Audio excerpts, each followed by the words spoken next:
घुंगुड़ीर माने ट्रिटमेंट आउ कारण जदि खोजा जीव गुड़ाए गोटे है हाइपर टेंशन एक्सेसिव टेंशन थिला माने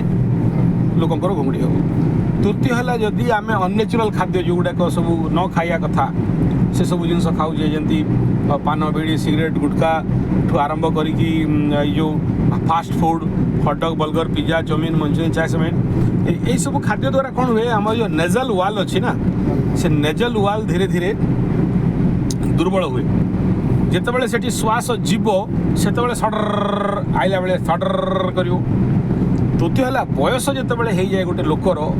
ताहले से समय रे भी बयसाधिक्य अर्थात 40-45-50 है भी किसी लोकंकर जदि नेजल भितर ट्राकियाटा जदि छोट है किंबा सी माने प्रॉब्लम रे गोटे डिजॉर्डर रह गला तेबे भी श्वास प्रश्वास नेला बेलू से माने प्रॉब्लम तैयारी करिवो।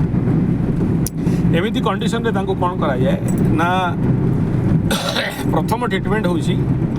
नाकरे राति रे सोइला बेले देसी गाईर घिओ से रामू घिओ चलिबोनी से धला बाबा कला दाढ़ी घिओ चलिबोनी से आर आम ओडिशार जो टुमु चुमु आउ डम्फेड से सब घिओ चलिबोनी प्योर देसी गाईर घिओ राति सोइला बेले दी नाकपुड़ारे पकाଯିବ नाभिरे पकाଯିବ एवं दिन बेले सोरिष तेल प्योर ठीक अच्छे माने जोटा पेड़ा होकर आसो किणा वाला नहीं से टिंजिन मिंजिन वाला नहीं दिबुंद पकाଯିବ नापर पकाଯିବ प्लस अनुलोम विलोम प्राणायाम यहीटा रेगुलर करा या सहित